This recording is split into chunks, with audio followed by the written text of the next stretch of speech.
가정예배 말씀 제목 그때 왕이 없으므로 본문 사사기 21장 13절에서 25절 서론 사사기 21장은 동족상잔의 전투로 말미암아 베냐민 지파는 거의 전멸되게 되었고 한 지파가 사라지는 것을 우려한 이스라엘 베냐민 지파를 재건시키기 위해서 애쓴 사실을 언급하고 있습니다.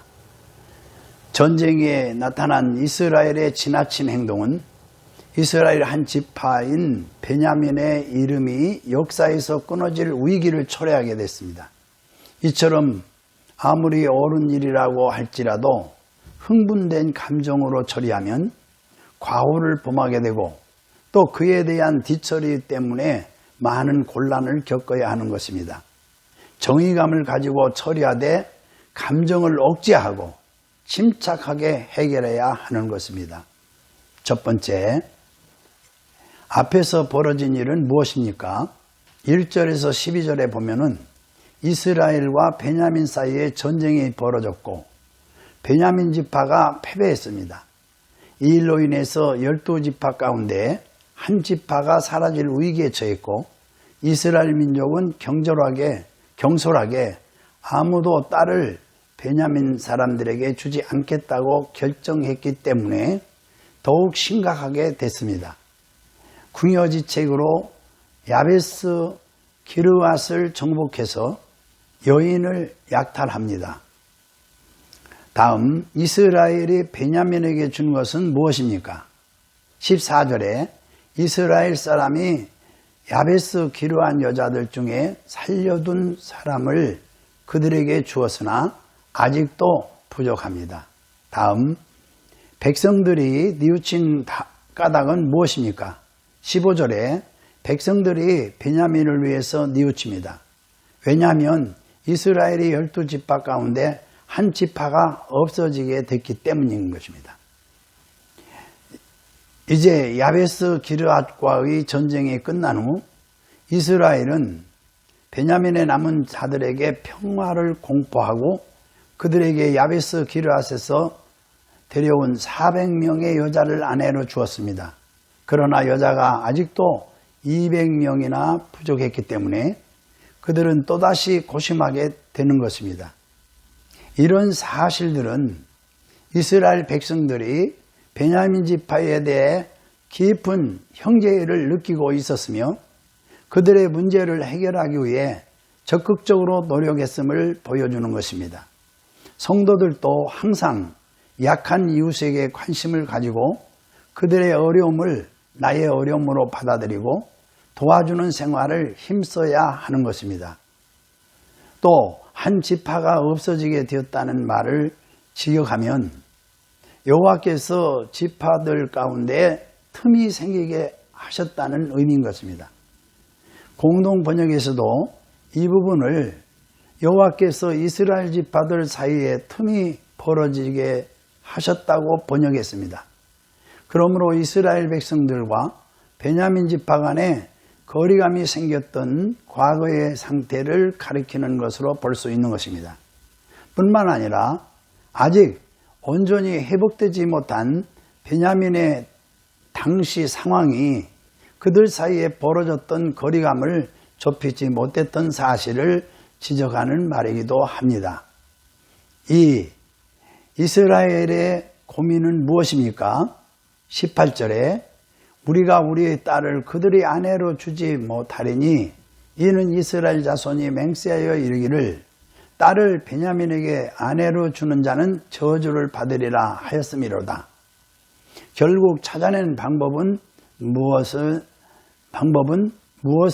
무엇입니까?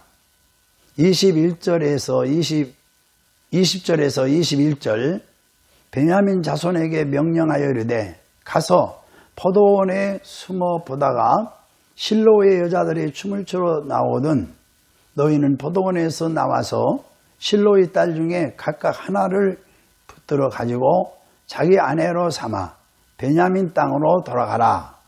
다음 이런 일이 벌어진 이유는 무엇입니까? 25절에 그때에 이스라엘에 왕이 없으므로 사람이 각기 자기의 소견에 올바른 대로 옳은 대로 행하였더라. 베냐민의 부족한 아내 200명을 보충하기 위해서 이스라엘 장로들은 한 계책을 마련했습니다. 이 계책이란 베냐민 자손들로 하여금 여호와의 절기대에 실로의 딸을 납치해 각기 자기 아내를 삼도록 하는 것입니다. 우리는 여기서 하나님의 법에 어긋난 모든 것은 계속 불합리한 행동을 초래한다는 사실을 깨닫게 되는 것입니다. 곧 베냐민 자손의 죄가 그들과 이스라엘 자손 사이에 전쟁을 유발했으며 또한 이스라엘 자손의 혈통을 단절시킬 위기를 초래했던 것은 아닌가. 또한 이런 불합리한 상태를 극복하는 방책, 그거 역시 납치라는 바람직하지 못한 사건을 야기시켰습니다. 이처럼 하나님의 법을 깨트린 곳에는 계속 부조화와 불합리가 있게 되고 여기에는 반드시 피 흘림이 있어야 비로소 그 문제들이 해결되는 것입니다. 우리 주 예수 그리스도께서는 인간의 그릇된 행동으로 엉클어진 모든 부조화의 문제를 해결하기 위해 몸소 피 흘림의 제물이 되어주신 평화의 왕이십니다. 그리고 사사기의 마지막 말은 그때의 왕이 없으므로 사람이 각각 그 소견에 옳은 대로 행하였다. 라는 이 구절은 사사기의 요절로서 사사기 전체에 걸쳐 반복되고 있습니다. 이 말씀은 당시 사사시대의 사람들이 하나님의 율법을 떠나 각기 소견대로 하였음으로써 자율주의에 떨어졌던 상태를 암시하는 것입니다. 특별히 17장에서 21장에 기록된 사건들은 오랜 세월 동안 하나님의 말씀에서 떠나 있던 이스라엘의 타락상을 묘사하므로 하나님과 그의 말씀에 순종하지 않는 세대라면 어느 시대든지 필연적으로 당하게 될 몰락과 과정을 보여주는 것입니다. 이처럼 이스라엘의 고통은 언제나 그들이 하나님을 떠날 때부터 시작됐습니다. 그러나 하나님께서는 그의 긍휼과 오래 참으심을 인하여 범죄한 백성을 멸망시키지 않고 그들이 회개하고 돌아오기만 하면 언제나 구원자인 사사를 세워 구원하셨습니다.